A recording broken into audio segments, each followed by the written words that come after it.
There is a number from World War II that almost no one talks about. Between 1939 and 1945, the German Wehrmacht executed an estimated 18,000 to 22,000 of its own soldiers. To put that into perspective, the entire United States military has not executed even a fraction of that number of its own soldiers in its entire history since 1776. Most of these German men did not die for war crimes or atrocities. They were shot or beheaded for desertion, subversion of the war effort, or cowardice in the face of the enemy. Among them were teenagers, exhausted veterans from the Eastern Front, and ordinary men who simply wanted to go home. Yet behind this wave of internal brutality lies an even darker historical truth. Archival researchers have spent decades combing through thousands of German military court records. They searched for just one specific scenario: a Wehrmacht soldier executed purely for refusing to participate in crimes against civilians or mass shootings. The result? They found zero. Not a single documented case exists. The option to say no actually existed. Officers and soldiers who refused to join execution squads were routinely reassigned or reprimanded, not put against a wall. The Nazi execution machine operated at full capacity to slaughter its own deserters, while the exact same army willingly allowed over 3 million Soviet prisoners of war to starve to death. This is the story of what happened when that system finally collapsed, and what became of the millions of German soldiers when the Allies took control. On October 16, 1946, 10 men entered the gymnasium of the prison in Nuremberg. It was shortly after 1 o'clock in the morning. Under bright spotlights, high-ranking Nazi figures like Joachim von Ribbentrop, Wilhelm Keitel, and Ernst Kaltenbrunner climbed the steps to the gallows. One by one, the trapdoors dropped beneath their feet.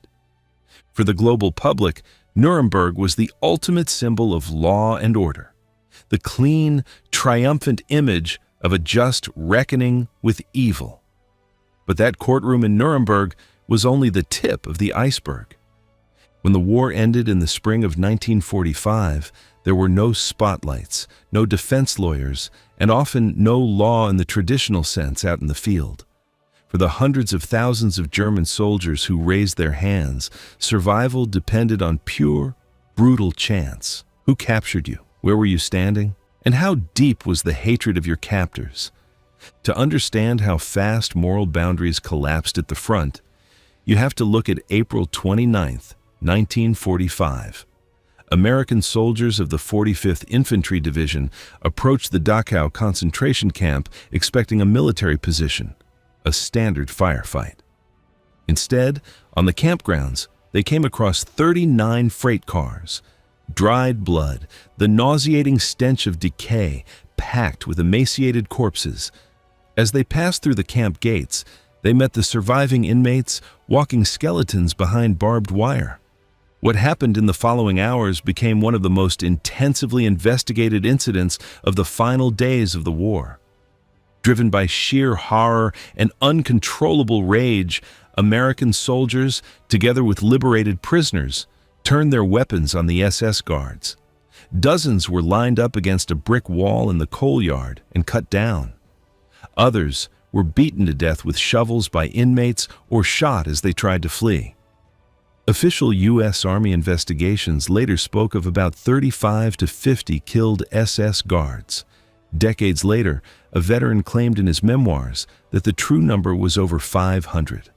While historical research has thoroughly debunked that extreme figure as unsustainable, the underlying reality remains terrifying. The line between lawful capture and vigilante execution dissolved in seconds in the face of Nazi atrocities. Dachau was not an isolated incident. Across Europe, whether in Italy, the Balkans, or northwestern Germany, rage boiled over. Anyone wearing the runes of the Waffen-SS on their uniform often had mere seconds before the decision over life and death was made. Yet while these outbursts of spontaneous revenge remained localized, An organized decision by the U.S. leadership affected hundreds of thousands at once. On March 10, 1945, General Dwight D. Eisenhower issued a directive with immense, catastrophic consequences. German soldiers captured on German soil were no longer to be classified as traditional prisoners of war. They were given a brand new administrative status, disarmed enemy forces. The motivation behind this was primarily pragmatic. The Allies simply lacked the resources. Millions of Wehrmacht soldiers were surrendering simultaneously. Had they been officially classified as POWs, the Allies would have been legally bound by the Geneva Convention to provide them with housing, food, and medical care on par with their own troops. That was logistically impossible. The result was the infamous system of the Rheinwiesenlager, the Rhine Meadow Camps. Enormous open-air enclosures enclosed by barbed wire were established along the Rhine River. There were no barracks, no shelters, and virtually no sanitary facilities. The prisoners dug holes in the dirt with their bare hands or mess kits just to keep from freezing in the mud. Daily rations dropped in places below 900 calories. Dysentery, typhus, and pneumonia ripped through the open wire like wildfire. Years later, in 1989, Canadian author James Back sparked a massive international scandal with his book, Other Losses. He claimed Eisenhower had deliberately starved 1 million German soldiers to death in these Rhine Meadow camps. The historical research community responded immediately. An international commission of historians thoroughly examined the archives and exposed Back's claims as massive misinterpretations of administrative records. The actual number of deaths in the American and French camps was between 50,000 and 75,000 men. While far from Back's conspiracy theory, it remains a profound human tragedy. Tens of thousands of men died of exposure and starvation, killed not by enemy bullets, but by the collapsed administrative machinery of an overwhelmed, victorious power.